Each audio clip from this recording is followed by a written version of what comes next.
Assalamualaikum warahmatullahi wabarakatuh.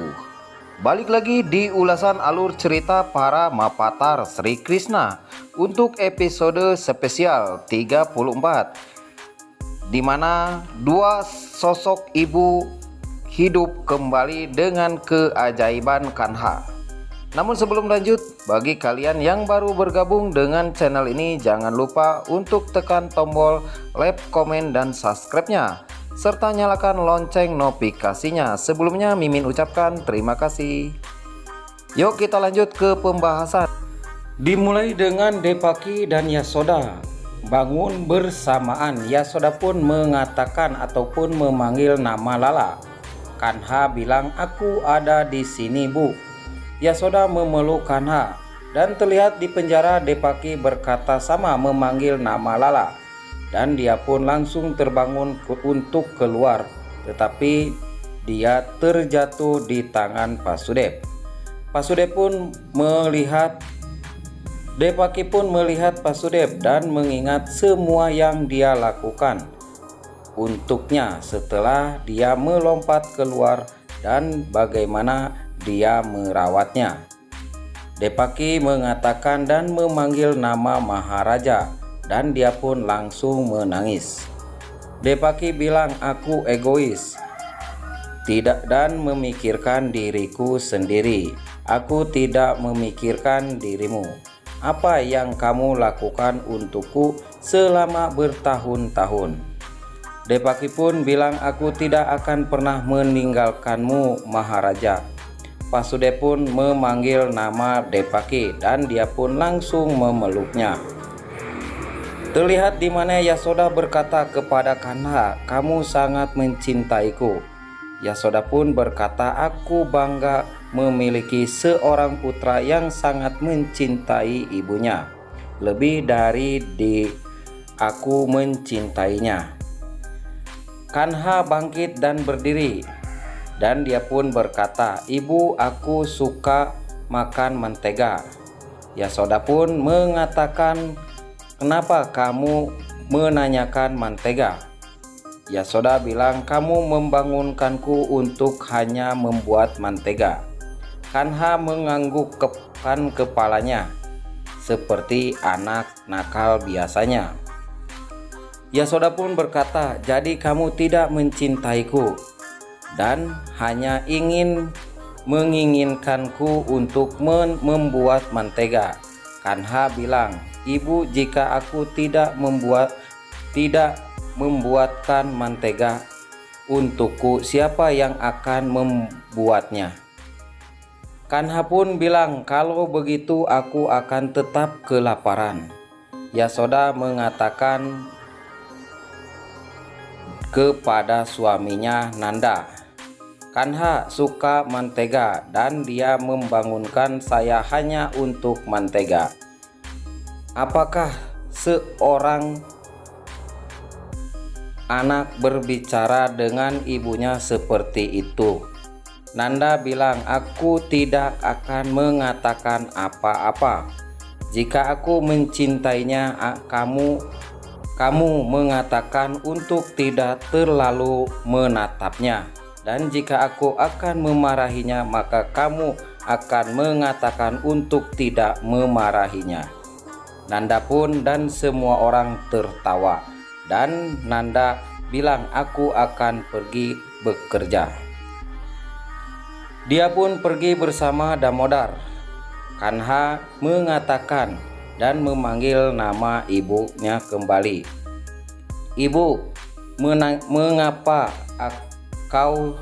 aku tidak cepat-cepat membuat mentega?"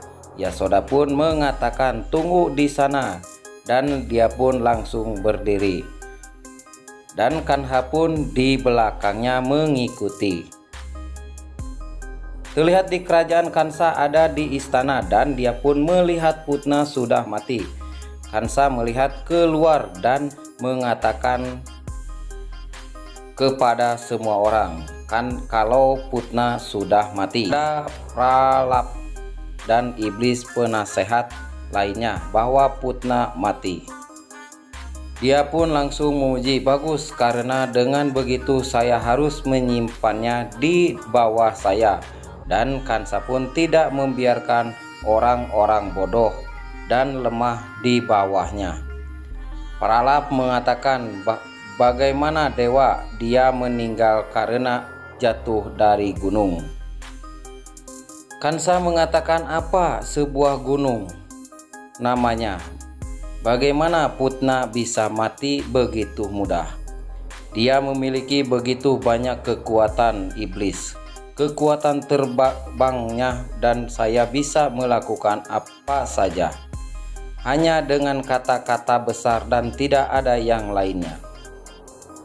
Kansa pun mengatakan, "Bakasur mengatakan saudara perempuannya akan melakukan apa saja, tetapi dia tidak bisa membunuh seorang anak pun." Kansa mengatakan dia tidak berguna. Lalu Kansa pun mengatakan Putna tidak bisa dibunuh oleh manusia. Jadi siapa yang telah membunuhnya? Dewa Kansa mengatakan, "Di mana Putna mati?" Pralab mengatakan, "Di Sungai Yaman." Kansa pun teringat pada Pasudev yang mengatakan dia mencapai tepi Yamuna. Kansa bilang, "Jadi desa itu namanya Gokul." Pralab pun bilang, "Iya." Kansa pun tersenyum. Terlihat di mana Kanha bersama teman-temannya dan berkata, "Ayo teman-teman, mari kita main." Namun semua teman-temannya malah duduk. Kanha pun mengatakan, "Ada apa? Dan apa yang terjadi pada kalian semua?" Kanha pun juga ikut-ikutan duduk. Lalu teman-temannya mendatanginya. Kanha bilang, "Apa yang terjadi? Mengapa kita tidak bermain bersama?" Lalu teman-temannya bilang, "Karena orang tua kita bilang jangan main terlalu jauh ataupun di luar." Japek mengatakan, "Saya mendengar dari seorang wanita berbicara bahwa Putna dikirim oleh Kansa untuk membunuh anak-anak, tetapi dia gagal. Yang berarti Kansa akan datang ke sini." Kanha tersenyum dan tertawa. Jepak mengatakan Kansa akan membunuh semua anak. Kata teman-teman lain dan kakaknya Bakasur, "Dia akan memakan kita semua." Kata teman-temannya, kakaknya Bakasur, "Dia akan memakan kita semua hidup-hidup." Kanha tersenyum. Semua teman bilang, "Kita akan pulang, Kanha." Temannya pun pergi. Saat Kanha mencoba menghentikan mereka, Kanha berpikir, apa yang telah kita lakukan pada Kansa? Mengapa dia ingin membunuh anak-anak Gokul? Terlihat di istana semua orang ada di sana dan Kansa berkata, "Jadi bagaimana menurut kalian? Siapa yang telah membunuh Putna? Siapakah musuh kita?" Pralab mengatakan, "Itu adalah Wisnu." Kansa bilang, "Berarti itu Wisnu. Tapi bagaimana dia bisa membunuh Putna?" Pralab berpikir. Kansa bertanya kembali pada orang-orang lain. Kansa pun kemudian melihat Akrur dan berkata, "Oh Akrur." "Apa Maharaja?" kata Akrur. Kansa mengatakan, "Akrur, bagaimana menurut kamu Wisnu melakukan ini?" Kansa mengatakan Wisnu melakukan kesalahan. Akrur mengatakan, "Iya, dia melakukan kesalahan di jalan Dharma." Kansa berhenti dan melihat kembali ke arah Akrur dan berkata, "Oke, dia melakukannya dengan cara Dharma." Tidak lama kemudian Arti datang dengan Prapati dan berkata kepada Kansa, "Prapati sudah siap." Kansa pun menatapnya dan mengatakan, arti kerja bagus. Kansa kemudian berkata, sekarang saya adalah Tuhan. Saya memikirkan semua anak di dunia. Kansa bilang, aku akan menyiapkan maha arti untuk semua anak-anak. Kansa pun mengatakan, tetapi itu akan dimulai dari satu desa, yaitu desa Gokul. Akur kaget. Kansa duduk di singgasana dan berkata dengan marah, Akur, kamu akan pergi dan memanggil setiap anak dari Gokul. Tidak ada anak-anak yang harus hilang. Kansa bilang, aku akan memberkati mereka bersama di maha arti. Akur pun pergi.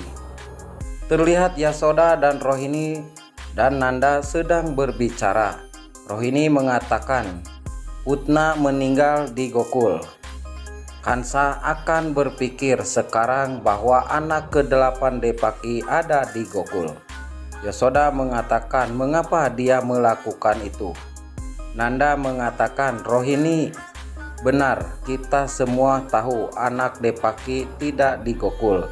Tetapi Kansa tidak tahu itu semua. Dia akan mengira anak Depaki ada di sini dan akan menargetkan anak-anak kita. Kanha mendengarkan dan datang dan berkata, Babah, pantas teman-temanku mengatakan hal yang sama pada hari ini. Kanha mengatakan, mengapa Kansa membunuh semua anak-anak? Nanda mengatakan, dia tidak menginginkan semua anak. Dia hanya menginginkan satu anak yang merupakan anak Depaki. Kanha mengatakan, jika saya mengenal anak itu saya akan menjadi temannya juga. Yasoda mengatakan, Kanha, mulai sekarang kamu tidak boleh keluar rumah. Terlihat untuk episode selanjutnya, Yasoda mengatakan kepada Kanha, kamu tidak akan keluar dari mulai sekarang. Kamu akan tinggal di rumah karena takut Kansa membunuhmu seperti seseorang pria dengan mendorongnya menjadi 100 paku yang menebus tubuhnya. Kansa bilang, aku akan membunuh setiap anak seperti itu. Lalu bagaimanakah untuk kisah selanjutnya? Sekian dan terima kasih. Wassalamualaikum warahmatullahi wabarakatuh.